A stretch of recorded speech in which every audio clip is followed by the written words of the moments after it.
Welcome to a new Daily Top Askreddit video. Today's topic. What film scene absolutely destroys you every time? No matter how many times you've seen it. I am tired, boss scene before the execution in the Green Mile. Got to say the execution scene is the clincher for me. Hanks was immense. There's two scenes that get me. When Hank's character asks John what is he supposed to say when he stands before God, and the end scene with Hank's monologue.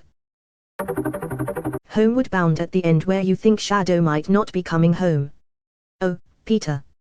I just heard this in my head and almost cried, WTF. The scene in Love Actually where Emma Thompson realizes that Alan Rickman is cheating on her, but it's Christmas Day and the kids are happy. She gives herself 20 seconds listening to Both Sides Now by Joni Mitchell and then gets back out there to be happy. Two utterly brilliant actors at the top of their game. https://2y-8vxobugm. Oh fuck, took me a minute to remember the context of this. She'd found the necklace previously and was expecting that to be the gift she received. Instead she got a CD.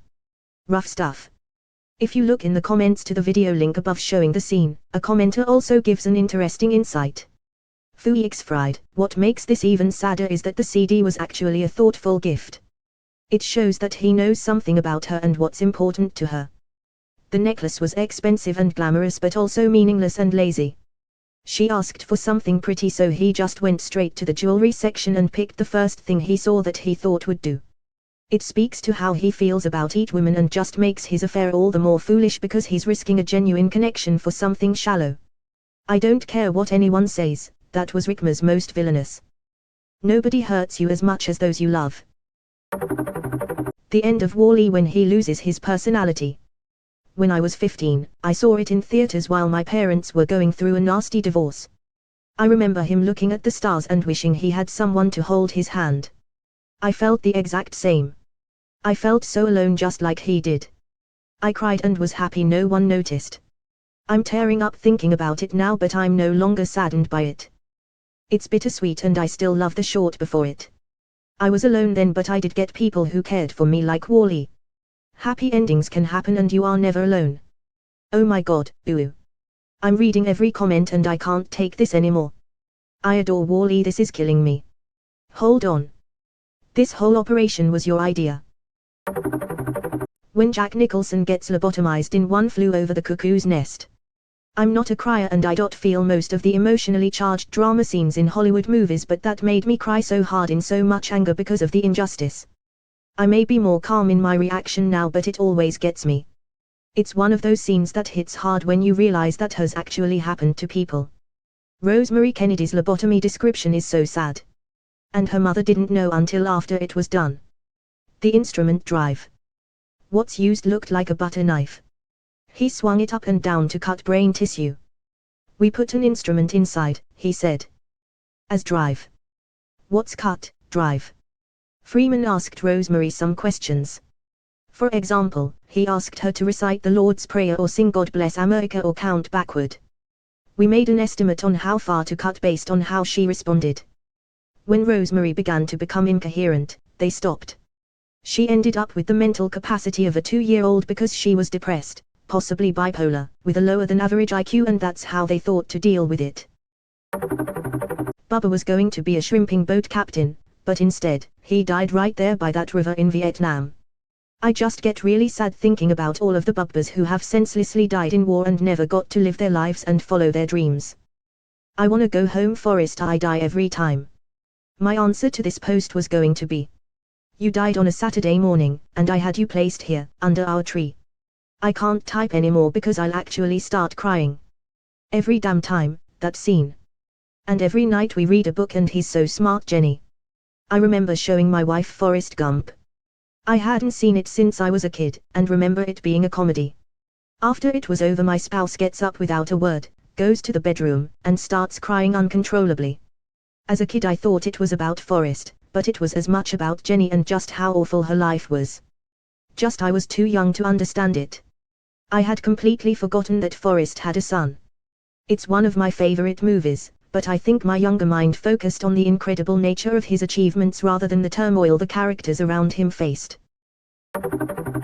The Fox and the Hound, when the sweet old lady has to leave Todd behind in the woods.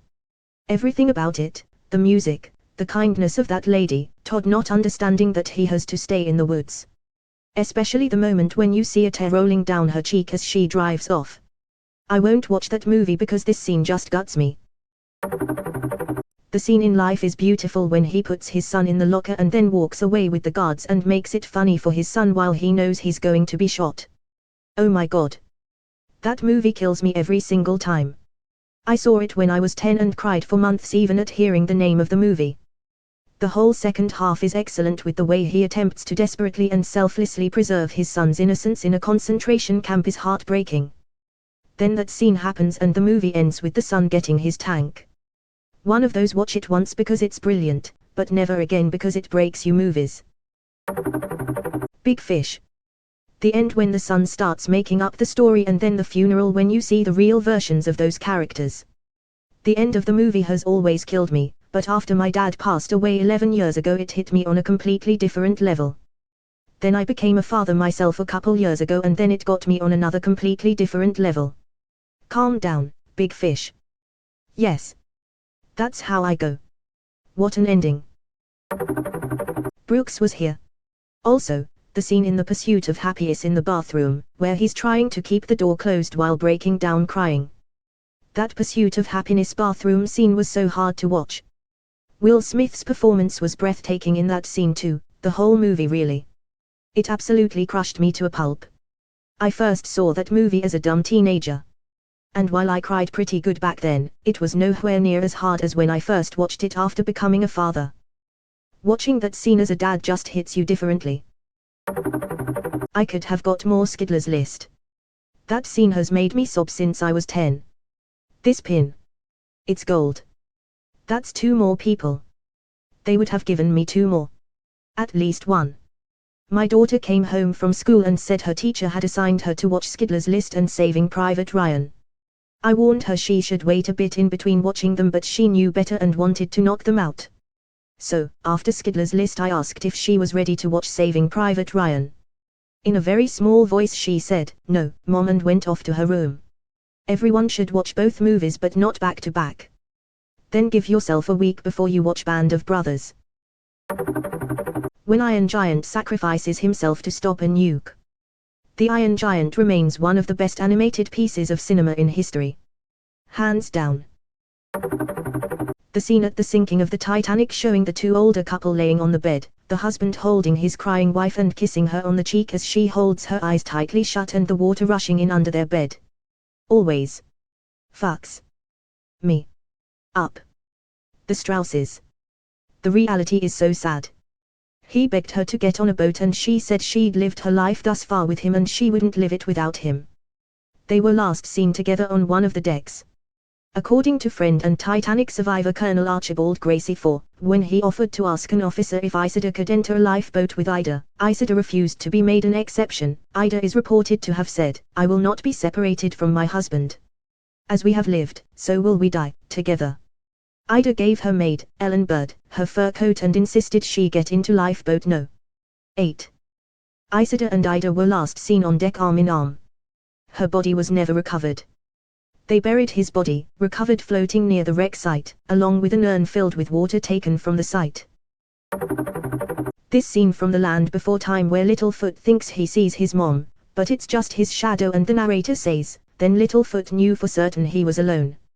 Still gets to me every single time. Dear, sweet Littlefoot, do you remember the way to the Great Valley?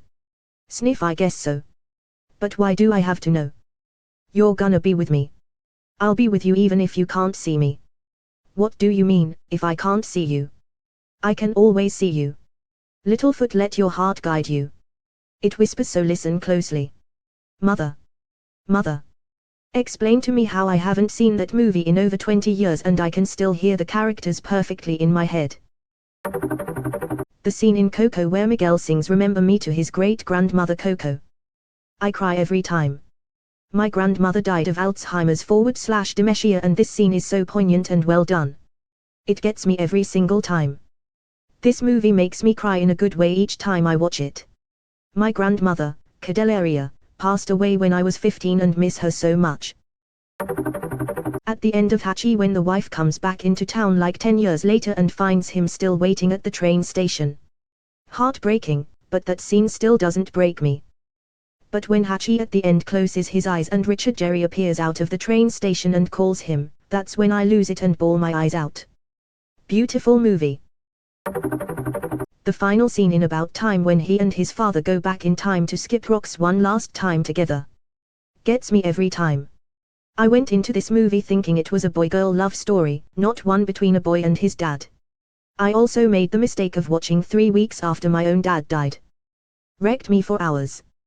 That's half the beauty of the movie. He gets the girl early on and you're like, oh now what?